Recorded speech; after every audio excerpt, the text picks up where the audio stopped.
نثار رانا صاحب، اس خطے میں بالادستی ہندوستان کا ایک پرانا خواب ہے. ہندوستان اس کا اظہار بھی بار بار کرتا رہتا ہے کہ اس خطے کے اندر ہندوستان ایک بڑی پاور ہے. پاکستان کو ہمیشہ سے انڈر اسٹیمیٹ بھی کیا گیا اور اس حوالے سے دنیا کو ہندوستان بار بار یہ باور کراتا رہا کہ اگر اس خطے کے اندر کسی کے پاس بالادستی ہے تو ہندوستان کے پاس ہے.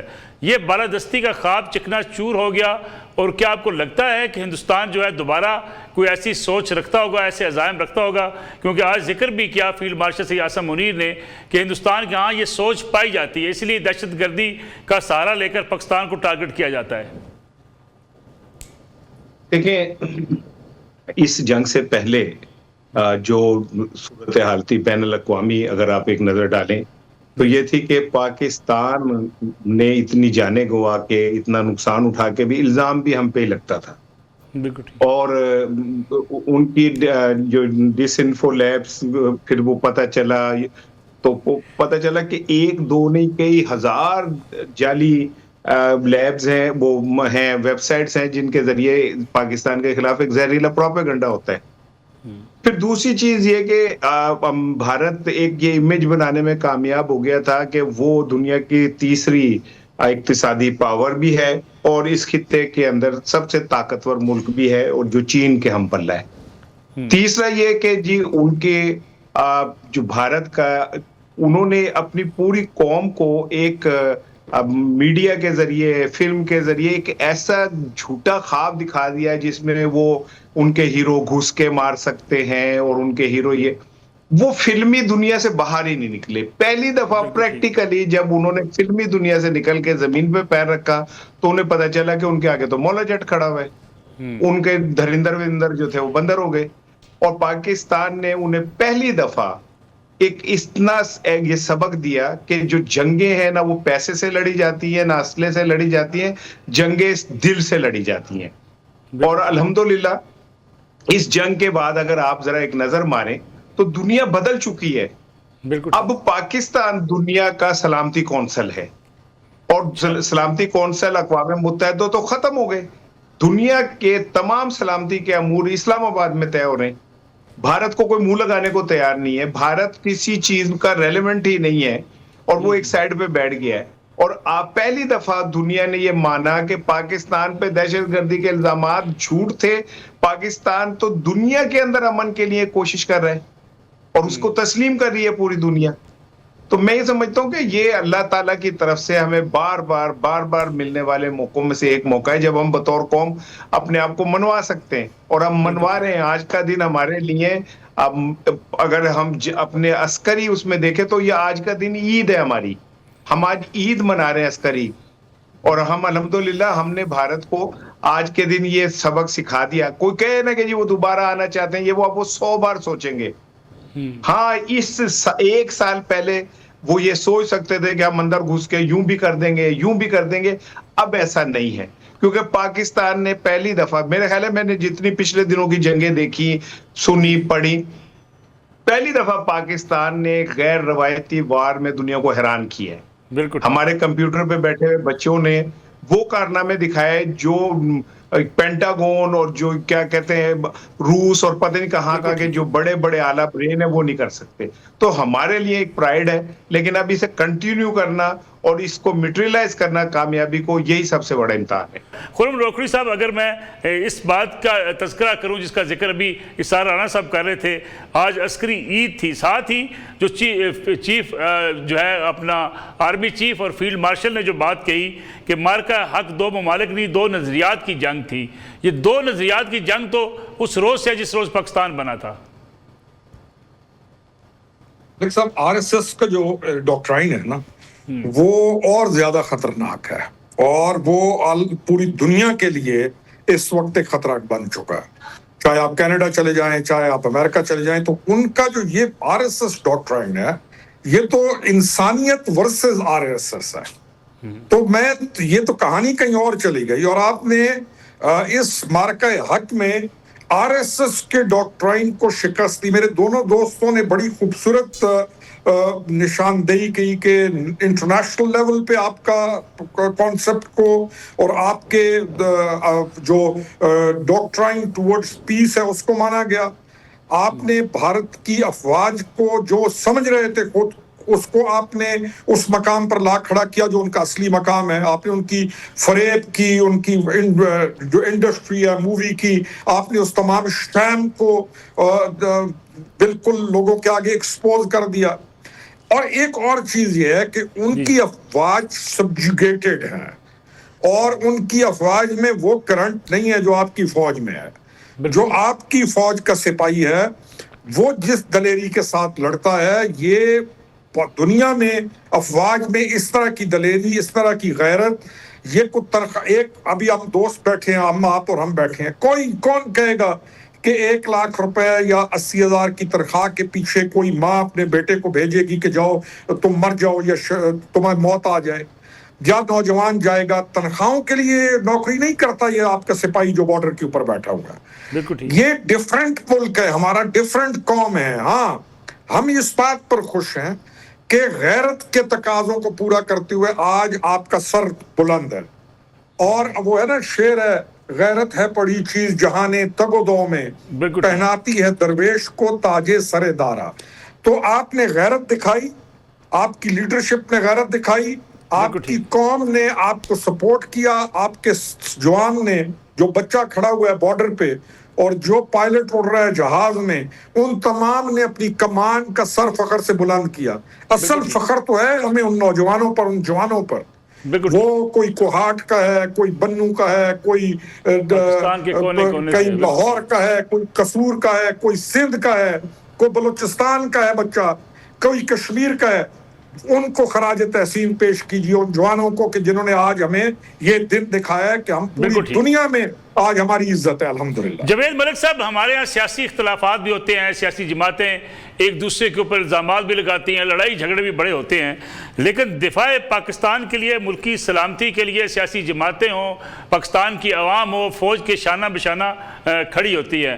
اس جنگ کے دوران بھی لوگوں نے دیکھا کہ بارڈرز کے اوپر بڑی خوبصورت تصاویر آئی، گن لے کے شہری جو ہیں وہ فوج کے ساتھ کھڑے ہیں. کچھ لوگ جب میزائل چل رہے ہیں بالکل ایسے پیچھے بیٹھے ہوئے ہیں جیسے انہیں کسی بات کی پرواہ کوئی نہیں ہے. یہ جو ماحول ہے ہمارے ہاں، آج کی تقاریب میں بھی یہ بڑا شدت کے ساتھ نظر آیا کہ جس طریقے سے قوم نے بھرپور طریقے سے آج پذیرائی دی اور آج بھرپور طریقے سے اپنی فوج کو سپورٹ کیا. جی نصر ملک صاحب، پاکستانی عوام اور پاکستانی فوج کا جو محبت اور عشق کا رشتہ ہے وہ تو پاکستان کی انسیپشن سے ہے. ہمیشہ ہم اپنے ماں باپ سے بھی سنتے تھے، اپنے دادا سے مجھے آج بھی یاد ہے، وہ جب اپنی کہانیاں ہمیں سنایا کرتے تھے تو پاک فوج کے ساتھ کس طرح کی والہانہ محبت عوام کو تھی اور ہے ہمیشہ. یہ ضرور ہے کہ کچھ ایسے عناصر ضرور ہیں جو کہ کبھی کبھی ڈسٹربنس کریٹ کرتے ہیں، لیکن میں آپ کو یہ بتاتا چلوں کہ پاکستان کے عوام اور پاکستان کی فوج کے درمیان جو محبت ہے وہ ایک حقیقی عشق کے مانند ہے. چاہے آپ کی پولیٹیکل ڈفرینسز، ہم ایک جمہوریت ہے، ہمارے اندر مختلف آراء ہو سکتی ہیں، ایک جماعت ہے اس کا اپنا ویو پوائنٹ ہے، دوسری کا دوسرا ہو سکتا ہے، لیکن یہی وہ چیز ہے جو کہ ہمیں یونائٹ کرتی ہے، وہ ہے ہمارا نیشنل انٹرسٹ، ہمارا قومی مفاد، ہمارے ملک کا دفاع، چاہے نظریاتی دفاع ہو، چاہے ہماری باؤنڈریز کا دفاع ہو.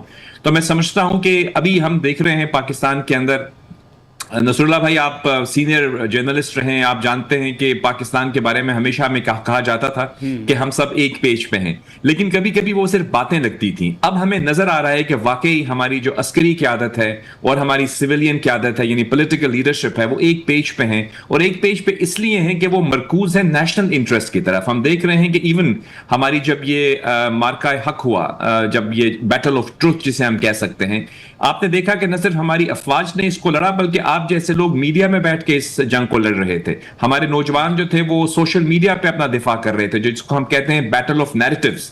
یعنی یہ جنگ آج کے زمانے میں صرف تو بارڈرز پہ تو نہیں لڑی جاتی، میڈیا میں بھی لڑی جاتی ہے، سوشل میڈیا پہ بھی لڑی جاتی ہے، نیریٹیوز کی جنگ ہوتی ہے. اور آپ اگر اس طرف دیکھیے گا تو وہاں پہ تو آپ کو جو ان کا میڈیا تھا وہ مضحکہ خیز باتیں کر رہا تھا، لیکن الحمدللہ ہمارے میڈیا میں آپ جیسے لوگ اور جو ہمارے کولیگز ہیں وہ بہت ہی دانشمندانہ طور پر سلجھے ہوئے انداز میں پاکستان کا کیس پیش کر رہے تھے. تو میں سمجھتا ہوں یہ وہ جو اسپرٹ ہمارے اندر ایک پیدا ہوئی اس مارکہ حق کے بعد، اس بنیان المرصوص، واقعی یہ نام اتنا خوبصورت رکھا ہے فیلڈ مارشل صاحب نے، بنیان المرصوص، جو قرآن شریف سے انسپائر ہوا ہے، اور ہم یقیناً اس میں پوری قوم نے مجھے لگتا ہے لبیک کہا ہے اور ہم سب ایک بنیان المرصوص بن گئے ہیں اپنے ملک کے دفاع کے لیے اپنی اپنی فیلڈ میں. میں سمجھتا ہوں یہ وہ اسپرٹ آف نیشنل یونٹی ہے نصر اللہ بھائی جو اس وقت پاکستان کی سب سے بڑی پرائڈ ہے, اور میں دیکھتا ہوں کہ اسی وجہ سے دنیا میں بھی اگر آپ دیکھیں تو پاکستان جو سفارتی محاذ پہ کامیابیاں کر رہے ہیں. دیکھیے اب جب باہر جاتے ہیں نا, ایک ڈیلیگیشن لے کر جاتے ہیں اور وہ لوگ آپ کو دیکھتے ہیں کہ تمام سیاسی جماعتیں مل کے آئی ہیں ہم سے ملنے کے لیے, تو اس کی بات کا ویٹ کچھ اور ہوتا ہے. اگر ایک وزیر چلا جائے تو وہ آپ کو آف کورس اپنی پارٹی کا موقف بیان کرتا ہے, لیکن کیونکہ اس وقت ہم نے دیکھا کہ بلاول بھٹو کو چوز کیا گیا, حالانکہ وہ وزیر نہیں تھے لیکن ایک پارٹی کو ایک لیڈ کرتے تھے, ان کے ساتھ ایم کیو ایم بھی تھی, ان کے ساتھ پی ایم ایل این بھی تھی اور دوست بھی تھے, تو یہ وہ یونٹی کا میسج دنیا میں بہت پازیٹیولی لیا گیا ہے. اس کے بعد میری بھی جہاں پہ ملاقاتیں ہوئی ہیں نصر اللہ بھائی, لندن میں, واشنگٹن میں, ایون یورپ میں, تو لوگوں نے کہا ہے کہ آپ کے ملک کے اندر جو ہے ایک پولیٹیکل میچورٹی آئی ہے. میں سمجھتا ہوں یہ ہماری بہت بڑی اچیومنٹ ہے. اسحاق رانا صاحب, اگر ہم میڈیا کی بات جس کا ذکر ابھی جاوید ملک صاحب کر رہے تھے, پاکستان کے میڈیا نے بھرپور طریقے سے اپنی افواج کو سپورٹ بھی کیا, فیکٹس پر مبنی رپورٹنگ بھی کی. ہندوستان کا میڈیا جس طریقے سے ایک پینک پھیلاتا رہا, بلکہ جتنی جھوٹی خبریں ہندوستان کے میڈیا نے فیک نیوز چلائیں اس پہ نہ انہیں کوئی شرمندگی ہوئی بلکہ کرٹیسزم ہوا. دنیا بھر کے ذرائع ابلاغ نے انہیں اس تنقید کا نشانہ بنایا. ہندوستان کا میڈیا ہمیشہ سے جارحانہ انداز سے رپورٹنگ کرتا ہے, پاکستان کو بیشنگ کرتا ہے, یہی شاید ان کی ریٹنگ, یہی ان کا طریقہ کار ہوتا ہے. اچھا دیکھیں ملک صاحب, ایک بات کو آپ ذرا سمجھیں. میں نے جو ابھی پہلے آپ بات کی تھی کہ انہوں نے اس انڈسٹری کو لوگوں کی مکمل ذہن سازی کے لیے استعمال کیا, فلمیں بنا کے, ڈرامے بنا کے, پھر یہ جو ہمارا روایتی میڈیا ہے اس کے ذریعے لوگوں کی ایک ذہن سازی کی. اور جو مودی ہے اس نے جو انتخابات جیتے تھے وہ اس ذہن سازی سے ہی جیتے تھے, اینٹی پاکستان سینٹیمنٹ اور اینٹی مسلم سینٹیمنٹ کے نام پہ. تو وہ جو میڈیا تھا وہ وہاں پہ ہی کھڑا ہو کے وہی سب کچھ کر رہا تھا جو اسکرپٹ کا حصہ تھا. میں نے تو اپنے ایک دوست کو انڈیا میں میسج بھی کیا تھا کہ آپ کے جو ترخان ہے وہ اچھے نہیں ہیں, تو اس نے کہا کیوں؟ میں نے کہا کیونکہ آپ کے اینکرز کے جو کرسیاں ہیں ان کی کیلیں ٹھیک نہیں لگاتے, وہ نکلی ہوتی ہیں, وہ اٹھ کے بول رہے ہوتے ہیں بیچارے, ان سے بیٹھا نہیں جاتا اس کے اوپر. تو ان کا تو یہ بنتا تھا, لیکن مجھے بلیو یو می کہ میں نے اس دور میں بھی کہا تھا اور آج پھر کہہ رہا ہوں کہ مجھے پہلی دفعہ اپنے پاکستانی جرنلسٹ ہونے پہ فخر ہوا تھا کہ جس نے گریس کے ساتھ ہم نے اس سارے سچویشن کو ڈیل کیا. ہم نے ایک لفظ جھوٹ نہیں بولا, ہم نے ایک لفظ یہ نہیں کیا کہ جی ہم نے کوئی بڑھ کے بات کی, بلکہ ہمیں تو جو معلومات ہوتی بھی تھی ہم اس کے اوپر بھی بات نہیں کرتے تھے کہ یہ ابھی ہماری پالیسی کا حصہ نہیں ہے. اتنی ذمہ داری پاکستانی میڈیا نے میرے خیال میں کبھی نہیں دکھائی جتنی ہم نے اس جنگ کے اندر دکھائی. اور یہی وجہ ہے کہ آج پاکستانی میڈیا کی بات کو دنیا مطلب اس کی ایتھینٹسٹی کو ماننا شروع ہو گئی ہے.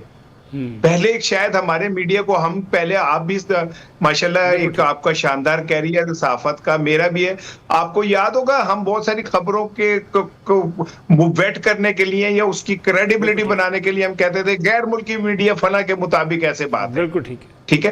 پہلی دفعہ ہوا ہے کہ ہمارا میڈیا بھی جو کہہ رہا ہے دنیا اس میڈیا کو اٹھا کے کہتی ہے کہ پاکستانی میڈیا کے مطابق یہ بات ایسے ہے. تو جہاں پہ ہم نے انڈیا کو شکست دی, ہمارے میڈیا نے بھی اپنے آپ کو دنیا میں منوایا. یہ بہت بڑی بات ہے. اور بس ایک جملہ اور میں کہہ دوں کہ مجھے یہ جب ہم یہ کہتے ہیں نا کہ ایک پیج پہ ہیں آج ہم الحمدللہ یہ وہ, تو میرے لیے بڑی ایک عجیب سی فیلنگ ہوتی ہے. بھائی پوری دنیا میں کہیں کسی ملک میں سنا ہے کہ فلاں ملک میں سب ایک پیج پہ ہیں؟ امریکہ میں کبھی سنا ہے آپ نے کہ وہ ایک پیج ہے؟ انڈیا میں سنا ہے یا چین میں سنا ہے یا کسی اور ملک میں سنا ہے؟ آخر یہ کیوں ہم تاثر دینا چاہتے ہیں کہ جی ایک پیج پہ ہونا کوئی پاکستان کے؟ بھائی ہم پاکستانی ہیں, ہمارے سب کی اپنی اپنی ذمہ داری ہے, اسے پورا کرنا ہے. پوری دنیا میں کہیں کوئی یہ لفظ استعمال نہیں ہوتا ایک پیج, یہ صرف ہمیں فخر حاصل ہے کہ ہم استعمال کرتے ہیں.